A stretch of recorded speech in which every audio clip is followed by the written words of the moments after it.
Dragi gledaoci, dobrodošli ponovo na kanal Obavesti me. Zašto baš sada? Zašto u trenutku kada iz Beograda stižu poruke da Srbija i Sjedinjene Američke Države ulaze u novu eru odnosa, iz Američkog kongresa stiže dokument koji praktično kaže: razgovarat ćemo, sarađivat ćemo, možda ćemo vam i pomoći, ali prvo ćemo da razgovaramo o Rusiji, Kini, Iranu, Kosovu, protestima, medijima, javnim nabavkama, Expo, izborima, korupciji i čitavom pravcu kojim se Srbija kreće. Upravo je to pitanje koje se otvara posle predstavljanja predloga zakona koji su republikanski kongresmen Joe Wilson i demokratski kongresmen Bill Keating nazvali gotovo neverovatno direktno Zakon Srbija. I već sam naziv dovoljno govori da ovo nije još jedan opšti američki dokument o Balkanu. Ovo je dokument napravljen tako da se Srbija stavi pod politički reflektor Vašingtona. Dakle, simbolika nije slučajna, ali mnogo je važnije šta piše unutra, jer kada se skinu diplomatske formulacije i pravnički jezik, pred Srbiju se postavlja veoma ozbiljna politička jednačina. Sa jedne strane su bolji odnosi sa Amerikom, strateški dijalog, saradnja u oblasti bezbednosti i odbrane, američka pomoć, razminiranje, potencijalno rešavanje problema NIS-a, jači ekonomski odnosi i podrška Vašingtonu u nekim pitanjima važnim za Beograd. Sa druge strane, stoji ono što američki kongresmeni otvoreno traže da se stavi na sto: koliko će Srbija još biti bliska Rusiji, koliko će sarađivati sa Kinom, kakve će veze imati sa Iranom, kako će izgledati njena unutrašnja politika, šta će biti sa protestima i tako dalje. I zato je najvažnije pitanje: šta se promenilo? Jer samo nekoliko nedelja ranije predsjednik Srbije Aleksandar Vučić govori gotovo potpuno drugačijim tonom o Americi. Predsjednik Srbije kaže da predstoji nova era u odnosima Beograda i Vašingtona. Govori da je strateški dijalog prekretnica, govori da Srbija i Amerika počinju bolje da slušaju jedna drugu, da američka strana pokazuje Srbiji poverenje i poštovanje, zahvaljuje Sjedinjenim Američkim Državama na pomoći Centru za razminiranje. Također govori o američkoj donaciji od $5,1 miliona i ukupnoj pomoći koja je prema njegovim rečima premašila $34 miliona. Govori čak i da je prvi put optimista kada je reč o NIS-u i da bi pitanje naftne industrije Srbije možda moglo da bude rešeno u septembru uz razumevanje američke administracije i OFAK-a. I onda gotovo istovremeno stiže Zakon Srbija. Ljudi, to je ono što ovu priču čini mnogo većom od obične kongresne inicijative, jer ovo više nije pitanje da li jedan američki kongresmen voli ili ne voli politiku Aleksandra Vučića. Nije ni pitanje jedne izjave. Ovaj dokument potpisuju predstavnici obe velike američke partije. Republikanac Joe Wilson, demokrata Bill Keating. To znači da tema Srbije u ovom slučaju nije predstavljena kao klasični sukob republikanaca i demokrata. Naprotiv, poruka je dvostranačka i upravo zato treba pažljivo pogledati šta predlagači traže. Joe Wilson je odmah po predstavljanju zakona otišao korak dalje od diplomatskog jezika. On je javno poručio da se Srbija pod predsjednikom Vučićem, prema njegovoj oceni, udaljava od vladavine prava i približava onome što je nazvao neprijateljima slobode.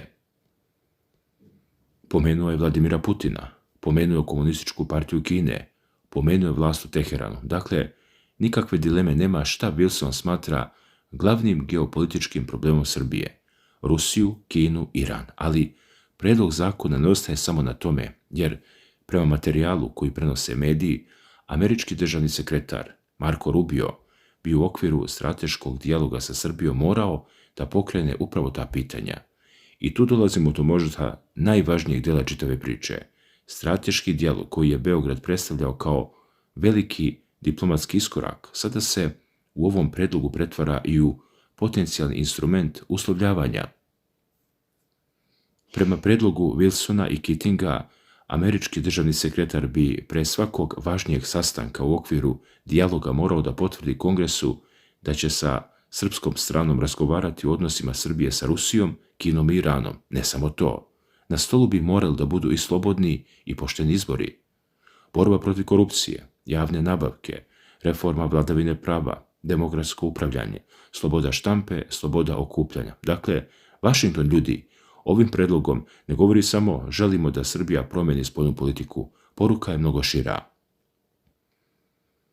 Američki kongresmeni praktično traže da strateški dijalog obuhvati i unutrašnju arhitekturu srpske države, a mehanizam kojim žele to da osiguraju posebno je zanimljiv.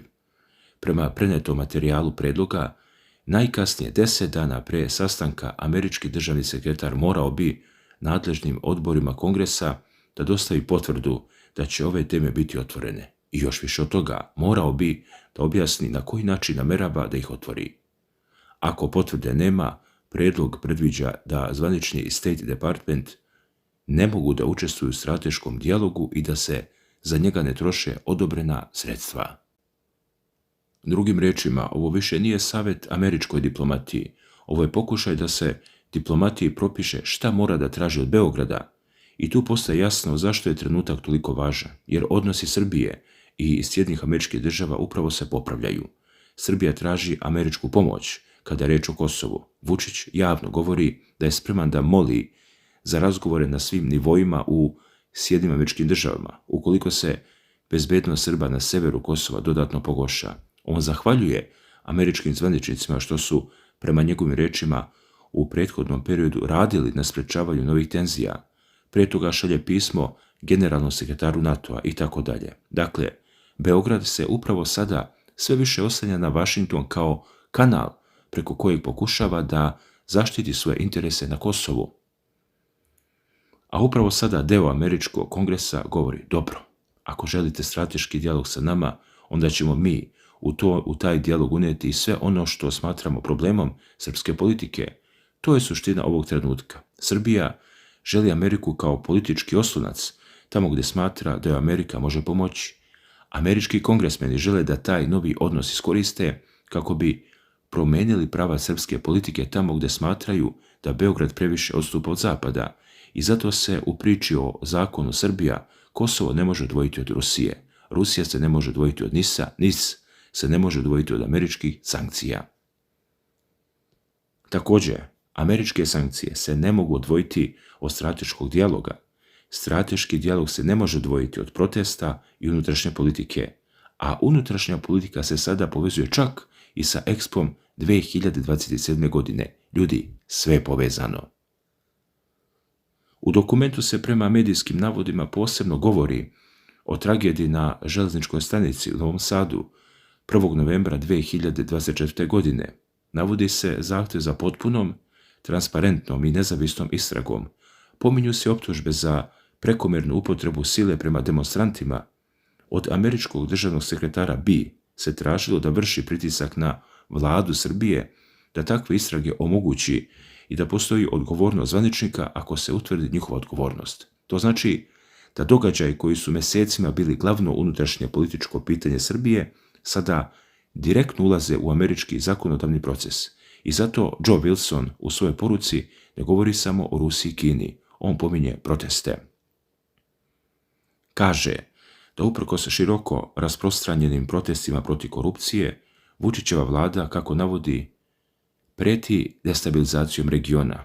Narod Srbije zaslužuje bolje, poručuje Wilson.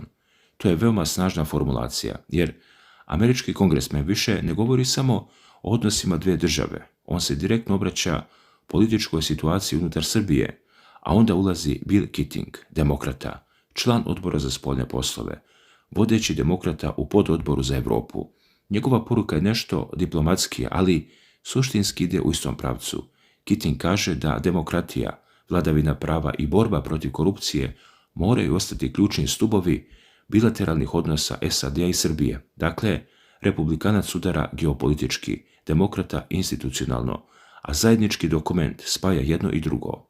Rusija, Kina, Iran, protesti, korupcija, mediji, izbori, Kosovo, Expo, bezbednost, NATO, Evropska unija i onda dolazimo do sankcija.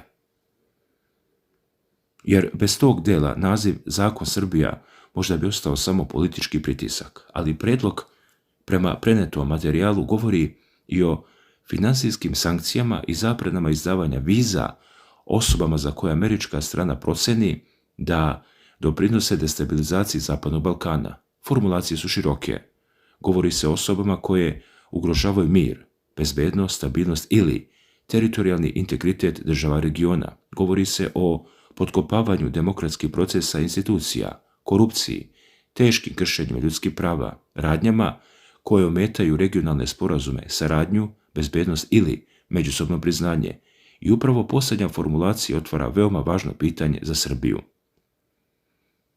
Jer se u zakonu pominje i dijalog Beograda i Prištine. Navodi se nastavak američke podrške dijalogu kojim preseduje Evropska unija. Istovremeno se poziva na raniju američku politiku protiv razmjene teritorija, podjele ili mijenjanja granica duž etničkih linija. Dakle, Kosovo ostaje unutra, ne kao sporedna tema, nego kao deo paketa. I onda pogledajte u kakvoj se poziciji nalazi Beograd. Sa jedne strane Vučić govori da će, bude li potrebno, tražiti razgovore sa Amerikancima na svim nivoima da bi zaštitio Srbe na severu Kosova.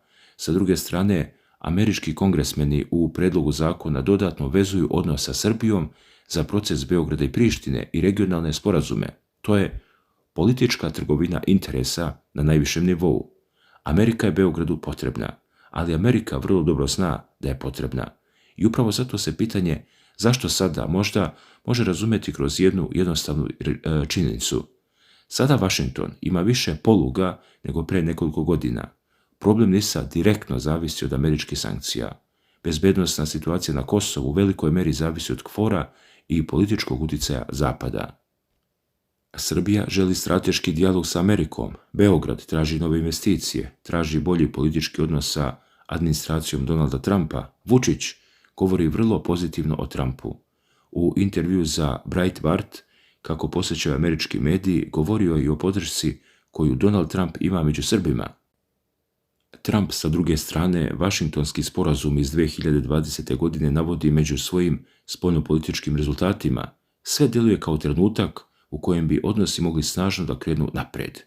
I upravo tada dolazi zahtjev iz Kongresa da cena tog približavanja ne bude mala, jer tekst zakona, prema medijskim navodima, jasno opisuje kakvu Srbiju njegovi autori žele. Stabilnu, demokratsku, suverenu, posvećenju regionalnom miru i bezbednosti, ali onda dolazi ključni nastavak. Čvrsto usidrenu u evroatlantskim institucijama i oslobođenu malignog spoljnog uticaja. A šta Joe Wilson podrazumeva pod tim uticajem, već je javno rekao: Rusija, Kina, Iran. Znači li to da se od Srbije traži da prekine odnose sa Moskvom i Pekingom preko noći? Predlog to ne formuliše tako jednostavno, ali pravac je očigledan. Od Beograda se traži sve veće geopolitičko usklađivanje sa Zapadom, a Wilson je o tome govorio i ranije. Poručivao je da Srbija treba da prestane da kupuje ruske energente. Govorio je da Srbija treba da postane članica ne samo Evropske unije, nego i NATO-a. Govorio je da treba da postane deo onoga što je nazvao zapadnom civilizacijom. Također za nezavisnost Kosova govorio je da je veoma važna. Rusko-srpski humanitarni centar u Nišu opisivao je kao bezbednosni problem. Dakle, kada taj isti čovjek sada predlaže zakon Srbija, teško je posmatrati dokument izolovano od njegovih prethodnih stavova. Njegova vizija Srbije je prilično jasna.